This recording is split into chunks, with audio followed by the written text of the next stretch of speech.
Welcome to Priest Point Park, the crown jewel of Olympia City Parks. Priest Point Park is open from dawn to dusk. Our trip today starts with a hike down through the Mission Creek Estuary. You'll learn about what an estuary is later on in this investigation. You'll notice massive old growth stumps as you hike along Mission Creek Trail. A rare sight in Olympia, Washington. Sun shining through the understory. Here we have a beautiful vine maple. You can literally see it photosynthesizing right before your very eyes. Energy flows all throughout these ecosystems.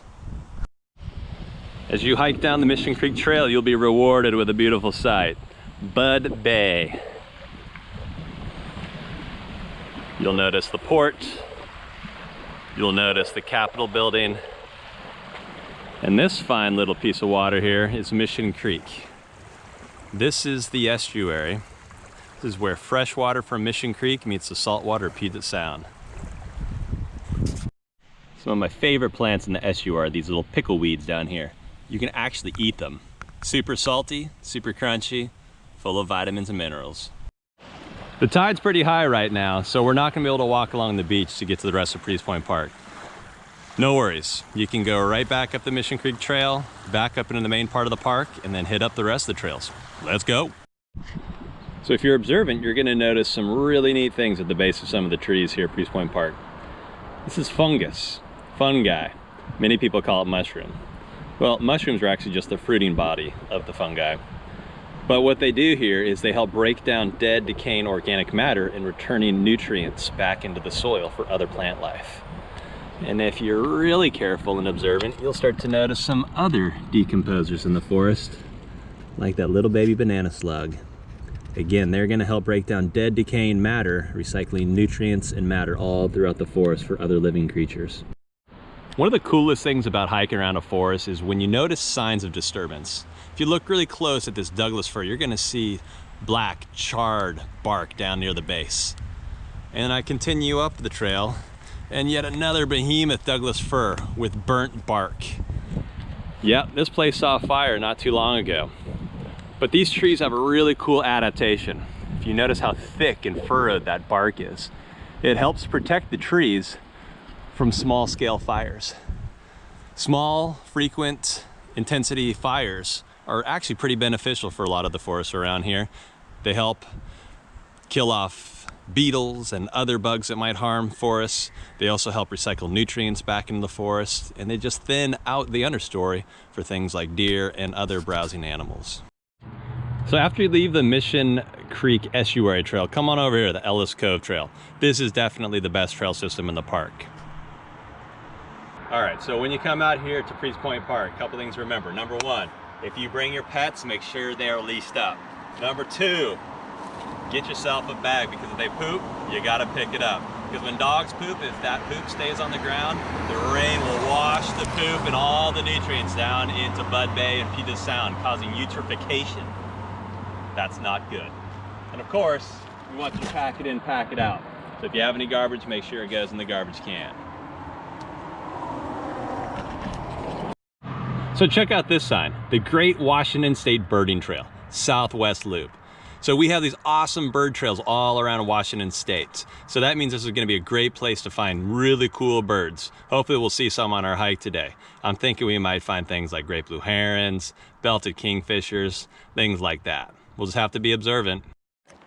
So something that every visitor should know when you come to Priest Point Park, the Olympia City Council adopted the Priest Point Park Master Plan back in 1988. This Ellis Cove Trail, it's a project from this plan. It's been designed to be recreational and educational, and with the knowledge that in the protection and wise management of the park, it will be in its preservation. The city and its citizens had the foresight to acquire this land in 1905 to establish Priest Point Park. It is with this foresight, sensitivity, and planning that the park and its resources will continue to thrive. Big shout outs. 1989 to 1990, the Community Youth Service crew, obviously the Squaxin Island tribe, who we'll learn all about here later today. Even the Capitol High School biology class, spring of 1990, came down to help build this. Of course, the Olympia Heritage Commission, especially the Olympia Department of Parks and Rec. Maiden hair fern. salmonberry, devil's club, Oregon grape, red huckleberry, sword fern, salal. Now this is really cool. Check it out. We got a big leaf maple, but then all along the trunk you see these beautiful little ferns. These are licorice ferns. They're epiphytes. Epiphytes are plants that don't grow in the ground, they grow on other plants. Epiphytes. Oh my gosh, Ursa Major, the American black bear. Oh wait, that's just a wood carving. You might notice a whole bunch of holes in these western red cedars as you hike along the Ellis Cove Trail. Don't worry, my friends. These are holes from sapsuckers. They're closely related to woodpeckers. They're birds that like to get in here and they peck away at the bark, try to get to little insects right underneath the bark layer.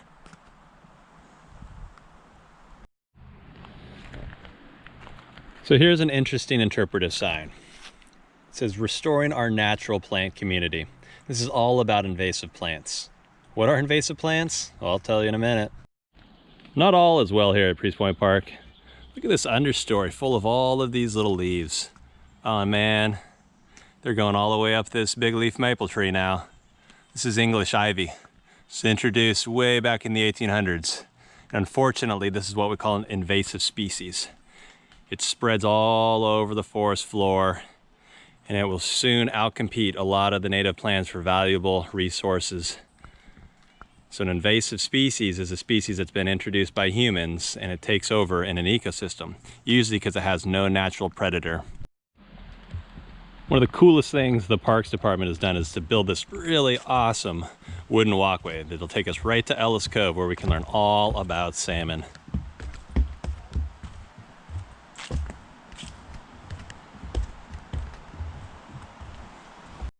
So you said you want to learn about salmon.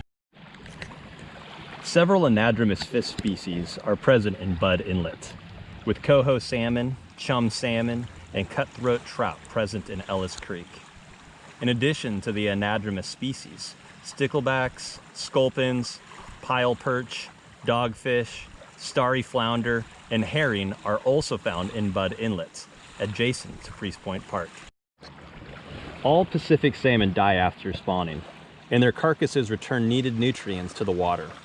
The offspring remain in the gravel of the parent stream bed for 3 to 5 months, at which time they are biologically ready to adapt from fresh to salt water. All undergo a stressful metamorphosis at the stream's mouth as they adapt to salt water. From 80 to 90% die during the first few months of life. Salmon may swim as many as 4,000 miles a year and stay in salt water between 1 and 5 years before returning to fresh water to start the cycle anew. Many scientists believe that ocean currents lead the salmon species to the coast during their spawning migration. Once in the vicinity of their parent stream, salmon smell the differences in the water that led them within yards of their birthplace. They stop feeding once they enter the stream and prepare for spawning. All of the anadromous fish species found in Ellis Creek have been significantly affected by the culvert within the creek drainage. Occasional high tides sometimes facilitate their spawning migration by flooding much of the culvert and making their passage easier. However, this culvert can also become dammed by logs and other debris, also affecting the quality of their habitat. Their survival and well-being in this area depend upon maintenance of suitable migration corridors and stream beds such as Ellis Creek. Salmon was and still is of major importance to the Native Americans of the Puget Sound area. It was not only their major food source, but also an honored figure in their religion and legend. At one time in history, salmon made up as much as 90% of their diet. They boiled, roasted, and baked the fish fresh, and smoked, dried, and ground it into powder for winter use. Native peoples from around Puget Sound have always known that the salmon disappeared from their streams and returned at certain times of the year. Elaborate traditions have evolved in recognition of this natural wonder. So if you didn't catch everything that I just told you, make sure you come on down for yourself. Priest Point Park has excellent interpretive signs like this one down here at Ellis Cove. You can learn all about salmon and their amazing life cycle. So now that we've learned a little bit more about salmon, let's talk about the habitat that they depend on. And that is the estuary and the hidden world of Ellis Cove and Bud Bay. Ellis Cove is not a separate place within a beginning and an end. Ellis Cove is a place where the fresh water from the land and the salt water of the sea come together, carrying their riches as a settling pool for the sediments of the mountains and oceans, and a storage place for the nutrients needed for life. It is a place of constant renewal and regeneration of life. Ellis Cove is a fascinating landform, complex, dynamic, and full of magic. It can be one of the most naturally productive places on Earth because it is a trap for solar energy, as well as for nutrients essential to life. It is a place where these nutrients are put to work, exchanged and cycled. This endless exchange of materials and energy between living organisms and their surrounding is known as an ecosystem. Ellis Cove is a spawning ground, a nursery, and a home for numerous creatures of Puget Sound, and can support various plant and animal populations because it traps and sustains enormous quantities of food. Several species of bottom-dwelling creatures, such as acorn barnacles, chitons, snails, brittle stars, bay mussels, shore crabs, polychaete worms, clams, shrimp, and many tube-building worms reside in or near Ellis Cove. In every ecosystem, the earth and the life it supports are inseparable. In Ellis Cove, plants and animals, some microscopic in size, cram themselves into every possible part of the estuary to take advantage of its richness. In return, they contribute great riches of their own. Not only do they feed themselves, but often produce or provide extra food to support countless other populations that live on the land, in the nearby sea, and in the air. The world of Ellis Cove moves to its own rhythm. Outside the barrier spit of sand, the tide from Bud Inlet begins to turn and run out, but within the cove, the pulse is slower. There comes at last the moment when the waters of the estuary begin their long retreat. Ellis Creek, swollen with runoff, has been opposed by the pushing tides. Now it is quietly released. The cove's water drops slowly, and narrow bars and flats and unsuspected islands emerge. The retreating water forms a pattern of turning channels. Through the narrow mouth of the estuary, they join together and flow into Bud Inlet. How everything happens. When nothing happens, something is stacking up to happen. When it happens, something pulls back not to happen. When pulling back happens, stacking up has happened. When it has happened, something pulls back while nothing stacks up. Then nothing is happening. Then something stacks up, pushes forward, and happens. Sure, I've seen a lot of really cool plants out here today. One of the neatest things about plants is that they can generate their own energy through photosynthesis. They're known as the autotrophs. We've seen big leaf maple trees, red alders. We've seen western red cedars, Douglas fir, western hemlock. We've also seen plants like salmonberry and thimbleberries. We've seen sword ferns, licorice fern, bracken fern, and my favorite, maidenhair fern. We've also seen shrubs like the Oregon grape. We've even seen funky little plants like the skunk cabbage and horsetails that reside down in the wetlands. Yep, if you like plants, if you like trees, Priest Point Park is a great place to come. This is really neat. Got a big old log, but on top of it we have salal and some different mosses growing on top. This is what we call a nurse log. So when a tree falls down in a forest, little seedlings can fall on top of it once it starts to decay and they can start to grow. This is a nurse log. So as you continue on your hike through Priest Point Park, you're gonna come to an interpretive sign that looks like this.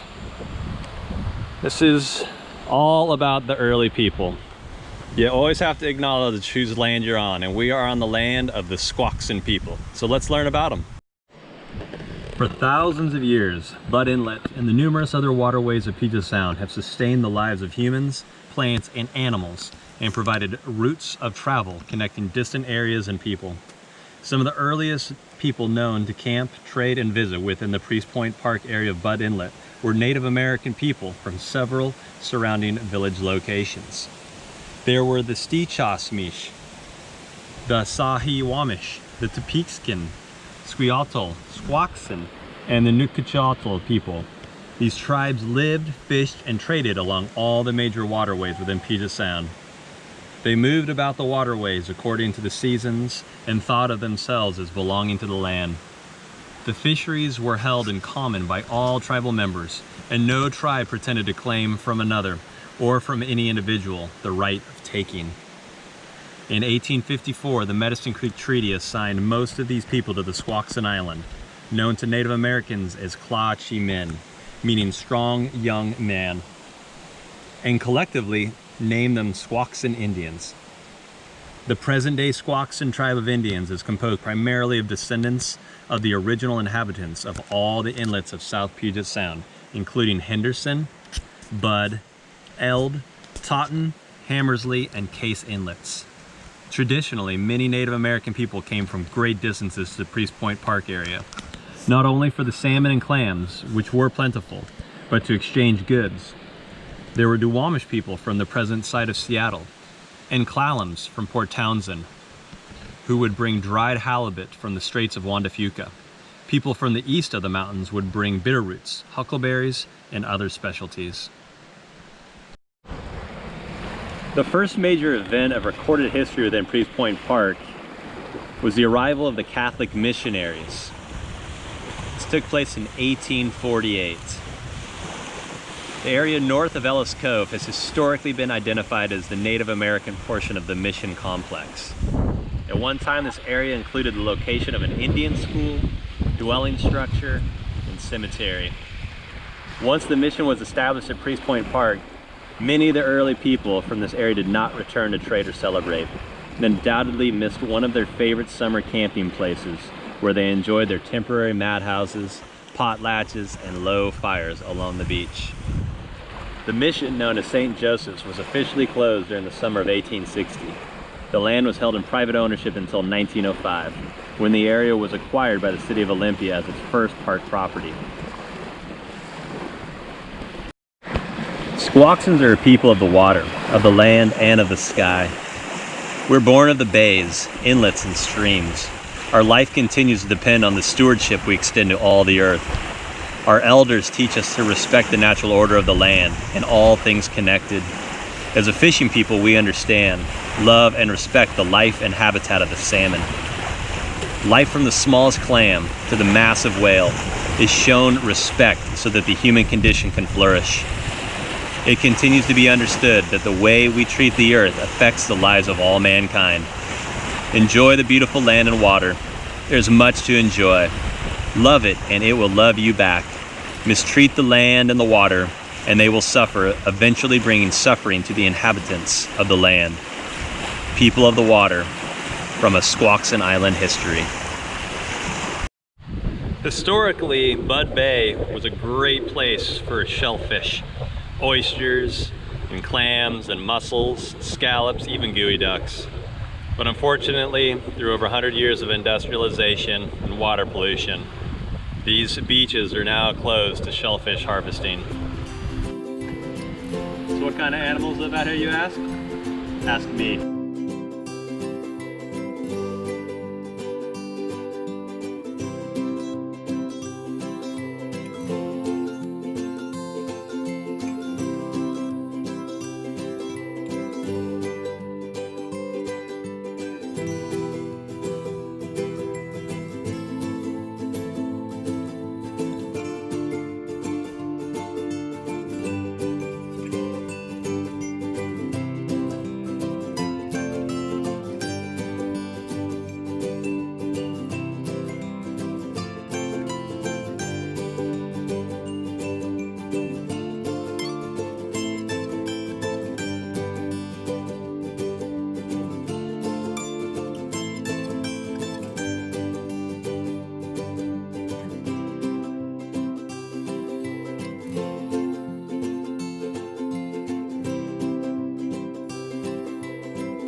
Go.